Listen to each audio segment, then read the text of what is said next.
எனக்கு மதுரை சார்ந்த முக்கியமான ஒரு பிரச்சனை இருக்கு. இப்ப மதுரையில வந்து கல்வியில் சிறந்த தமிழ்நாடு அப்படிங்கிற மாதிரி மதுரை ஒரு காலத்துல கல்வியில் சிறந்த மாவட்டமாக இருந்தது அப்படின்னு சொல்ல வேண்டிய நிலை வந்துருமோ அப்படின்னு நினைக்கிறேன். ஏன்னா மதுரையின் அடையாளங்கள்ல ஒன்றாக இருக்கக்கூடியது காமராஜர் பல்கலைக்கழகம். ஆனா இன்னைக்கு அந்த காமராஜர் பல்கலைக்கழகத்தினுடைய நிலை எப்படி இருக்கு பாத்தீங்கன்னா, போதுமான பேராசிரியர் இல்ல. கிட்டத்தட்ட அந்த பல்கலைக்கழகத்தை மூடுற நிலைமைக்கு வந்துட்டாங்க. மதுரை அங்க பாத்தீங்கன்னா கிட்டத்தட்ட 5 மாவட்ட மாணவர்களுடைய ஒரு மிகப்பெரிய வரப்பிரசாதம் அப்படின்னு சொன்னா, இல்ல இல்ல நான் ஒரு நிமிஷம் கேள்வி பணியாளர்கள் கீழ வைங்க எந்தவித முன்னறிவிப்பும் இன்றி இடைநீக்கம் செஞ்சிருக்காங்க. இல்ல பாதி தகவல் சொல்றீங்களா, முழுமையா சொல்லுங்க.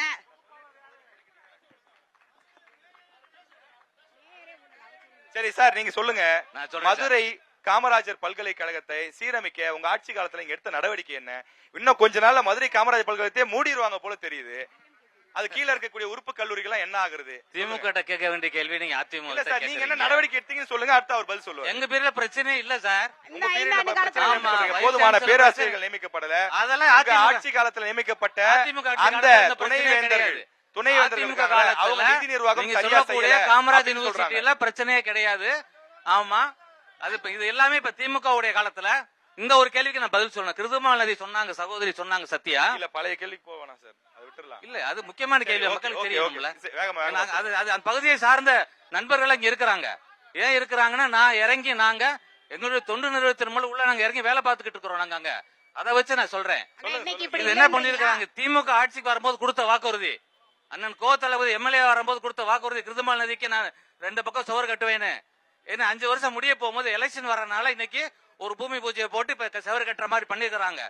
சாக்கடை வைக்க போகுது, சாக்கடை வர முடியல, அடைச்சு போய் எல்லா சாக்கடையும் ஓபன் ஆகி ரோட்ல போய்கிட்டு இருக்கு. அதுதான் சகோதரி காமிக்கிற படம். அதுதான் சாக்கடை வெளியேறுவதற்கு இடம் நிலையம் இல்லை.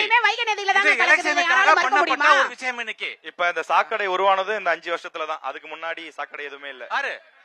அந்த பக்கவாட்டு சுவர் கட்டுவோம்னு இவங்களோட தேர்தல் வாக்குறுதியை கொடுத்து சரி பண்ணிட்டு இருந்தோம்னா அவங்க வாக்குறுதி கொடுக்க வேண்டிய வேலையே இருந்திருக்காது இல்ல சார். மதுரை காமராஜர் பல்கலைக்கழகம் அதுக்கான வாய்ப்பே இல்லாம இருந்திருக்கும்ல. இல்ல நீங்க கேட்டு இப்படி கேட்டுட்டே போனா முன்னாடி வரைக்கும் போக அப்படி இல்ல சார். ஏதாவது ஒரு இடத்துல 10 வருஷம் ஆட்சியில இருந்திருக்கும்ல, 10 வருஷம் ஆட்சியில இருந்திருக்கும். கேள்வி கேட்கறது நெறியாளருக்கு கேள்வி ஏன் வேலை அதுதானே சார். நாம் தமிழருக்கு மைக்கில் மட்டும் பேசி வீட்டு போய் தூங்கிடலாம். ஈஸி போற போது நாம் தமிழர் போட்டு ஆள போற 2 கட்சி அப்படி கிடையாது. போராட்டங்களை முன்னெடுக்கிறாங்க. அப்படி கொச்சைப்படுத்தக்கூடாது. கொச்சைப்படுத்த 16 வருஷமா மக்களுக்காக போராடுறாங்க. கொச்சை கிடையாது. 8% வாக்கு வாங்கி இன்னைக்கு தமிழ்நாட்டில் அங்கீகரிக்கப்பட்ட கட்சியாக தமிழ்நாட்டில் ஒரு 3வது கட்சி அப்படிங்கிற இடத்தை அடைஞ்சிருக்காங்க. தனி மரம் தோப்பாகாது. தொடர்ந்து களத்துல இருக்கிறாங்க. தொடர்ந்து களத்துல இருக்காங்க.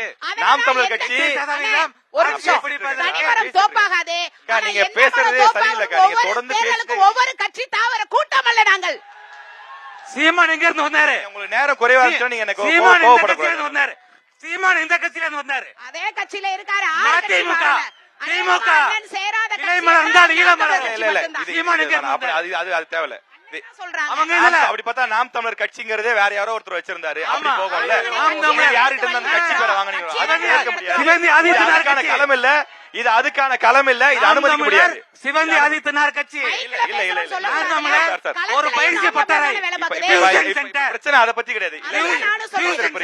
வேணாம் வேணாம் வேணாம் பேசி பழகிட்டு 3 பேரை மாறி திமுக நிகழ்ச்சியோட நோக்கமே வீணாக ஒரு காளியம்மா ஒரு நிமிஷம் பெரியார் பேருந்து நிலையம் வணிக வளாகம் கட்டப்பட்டது.